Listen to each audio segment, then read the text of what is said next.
Hey guys, how you doing? Joey Batista here, designing comp plans. Listen, we got a good one for you here today. Listen, stick with me to the end. I got a free gift for you. Compensation strategies, right? Let's talk about this for a second before we just dive right in. Getting compensation right in your organization, whether your team size is 3 or 300, it does a lot of the work for you. Listen, business is a game of inches, okay? It's a game of percentages. That's how I look at it. That's my philosophy. There are no silver bullets, but there are things that get you big lifts and move you forward. See, just think about it. If you have one Olympic athlete rowing a boat and you have 2 people rowing the boat the opposite direction, or you have 3 people rowing the boat the same way, which one's going to get there faster at the end of the day? I would like to think the people rowing the boat the same way are, right? At least it'll be a more enjoyable ride. If nothing else, it won't be as labor intensive. So here's the thing that you have to look at. When everybody in the company is paid for the performance that you want, and the performance that you want, it should be performance that drives profitability in the company. So often we have people or team members. Listen, guys, I promised you a free gift. If you're looking for a cookie cutter way to get it done, you need the help with yourself or your team. I create a full PDF download worksheet, revenue producer, non-revenue producer, leadership roles, comp plans, you name it. Just comment the word comp and my team will get it right over to you. That don't live up to what we think the standard is, but at the same point in time, what we forget is we forget that we're not paying for the behaviors that we want, or we're not paying for the activities that drive the outcomes that we're looking for. So when we look at different types of compensation, whether it's for revenue producing role, we're going to dive into revenue producing roles, supporting roles, and non-revenue producing roles, right? So you're always going to have a thing of a difference of salary, commission, bonuses. There's a lot of different things that you can do. Chances are, if you have anybody in any position in your company that's a salary, no matter whether it's a big or small, hourly, or they're not incentivized to do more, chances are human nature sets in and they're not doing it. So remember, this is for people that are looking for that extra edge and looking to do it. So let's also look at the other factor of it. When your employee compensation is aligned properly, okay, what happens is it not only engages the employee. Think about it for a second. Here you are, no matter what you do, you don't get the praise, the recognition, or motivational impact. Okay, listen, a lot of times it's money or love, sometimes both with your team. People are going to need a lot. Leadership is going to call you and require you to do different things in order to get engagement. But one of the easiest things, I believe that we do the things that we can do that work the easiest. For example, the money. If we go ahead and we get the money piece right, example, people are coming in, they're an extra contributor. They come in early, they stay late, they learn, they grow, they develop, they do their job better than other people, then there's an incentive in order to encourage that. And a lot of times, even in my own companies, when I look at the performance, and there's always an annual rebalancing. A lot of times, you guys watching this at the time watching it, you have compensation strategies that you instilled during COVID. Well, we're not even in a COVID market right now. That's completely done. There's a whole new world out here. There's a whole new political administration. There's a whole new environment right here, right now for doing business. Like it or not, you have to identify it or you're going to get left behind. So let's make sure that we're getting those compensation strategies right. Are we paying for the performance that we want? You know, at the same point in time, do we have the employee truly engaged? If we can get the employee engaged and we can pay them for the activities that drive outcomes, right? So we always hear about KPIs. Everybody talks about KPIs, key performance indicators. Do we have the metrics right? Okay, the metrics those are the activities, whether it's single contributor, whether it's, a task worker, if it's a supporting role, if it's a leadership role, do we have that piece right? Because when you get it right, what happens is the money does the work. As long as you're communicating that routinely, you're having your meetings, you're talking to people, and you're communicating the standard, you're coaching and you're developing on what it is that you're looking for, you're going to find what you don't want to lose. Here's the thing. The greatest thing you can give a team is another great team member. Profitability.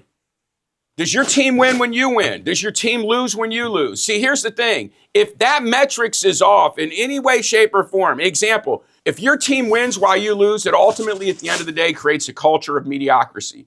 Okay? That's the end game of it. And it goes the same way. If you're winning and your team is losing, you ultimately lose engagement. Your team doesn't want to see you pull up in a new Ferrari and they can barely go out and eat lunch, right? So everything has to be right. Everybody's got to share in wins. Everybody's got to share in losses. And when that happens, your business gets more profitable. Comp strategies, okay? Here's what I like to do. I like to do the trifecta: salary, commission, bonus. Let me explain to you. First of all, I'm going to explain to you how I do it, and then I'm going to give you the example on how you need to do it in order to do it effectively to boost team engagement and profitability. So stick with me on this. What I would like to do is I'd like to come in and take it. Let's say somebody was making $6,000 a month. I'd like to take $3,000 of it and make it a salary. That would represent 50% of it. I'd like to take another 25% and represent commission. That could be net profit. That could be gross profit, whatever it is that's important to you. Then I would like to take the other 25% and do bonus. And I'm going to share with you why. So it gives you a couple different options. One, you can move the money all the time. See, when you're designing a compensation plan, the goal is to never have to change it, or to change it as least as humanly possible. Because what I've learned is even though you're giving somebody more money, people have a really hard time processing change, okay? It's just a very, very difficult thing. And I'm going to show you how you can meet them where they are after this to avoid that, but it's a very, very hard thing for people to process. So here's the thing. If I do the bonus, is the activities change and I introduce it on a monthly basis, weekly basis, daily basis, I can move the money. Maybe customer service is more important. If I have a leadership role, maybe customer service is more important. Maybe we have a new initiative or a new product that we want to focus on. Maybe penetration, conversion, or upsells is off. I can incentivize wherever it is. See, where the money goes, attention goes, and we know what happens when the attention goes there, right? Everything else flows there. So that's the big thing. We move the money to where we want to go. This is the way my mentor taught me. You always have to model it out. When you're looking at a role, let's first identify what role it is that you're looking to work with. And then let's go in and look at how much did the individual make. If you have somebody that's hourly, or you've been paying them salary, or maybe you've been paying them all straight commission, or whatever the case may be. Maybe, a lot of times when you have a straight commission pay plan, what happens is you want to recruit talent and people aren't familiar with your organization, and it becomes difficult to get them because they're uncertain about it. You get somebody that's really good that comes out of maybe a salary position, and they want to get on commission because they don't like having a restricted income potential, right? But what the challenge is they need the security. They have a family, they have bills, they have mortgages, they have these things. How do you go ahead and give them a balance? So it's another piece of your competitive advantage being able to split it up, because now they can participate in the upside and still give them some stability. But here's what you do. You look at if it's somebody that you already have internally and you're designing these comp plans for the first time, this is what you want to look at. How much have you made? What's your year to date so far this year? What'd you do in the last 3 months?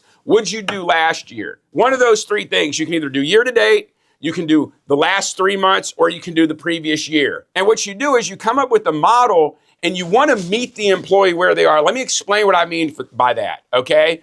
If I come in and I have an employee and they were making $6,000 a month was the number that we used, and I took them from salary or hourly and I was moving them to commission, what I would do is a mixture, a hybrid, salary, commission, bonus, and I was moving them from the flat pay. What I would do is I would see where they're at, and I would say, listen, this is how this compensation structure is working right now. We cut it in half.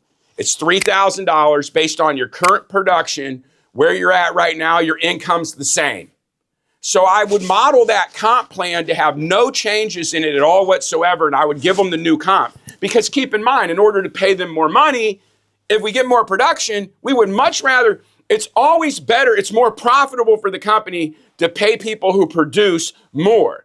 It's also hurts profit when you pay people who don't produce. So the thing is, the art is how do we give the employee or the team member the assurance that they need that say, hey, look, these are the numbers that you did last year. These are the numbers that you did so far this year. This comp puts you right exactly where you are. However, we're going to incentivize with the bonus. So you're going to be getting $3,000 from salary. You're going to be getting $1,500 from commission and $1,500 from bonus. But what we're going to do is we're going to go ahead and we're going to put that bonus where you need the most focus. And when you hit that focus, what happens is your gross profit's going to go up, your conversion's going to go up, your upsells are going to go up. And then inadvertently, you're going to get paid more on the commission anyways. So that's the thing. How do we go ahead and meet them where they are? And then we design it to move up. That's the key thing, right? And remember, I want to give you one more key note.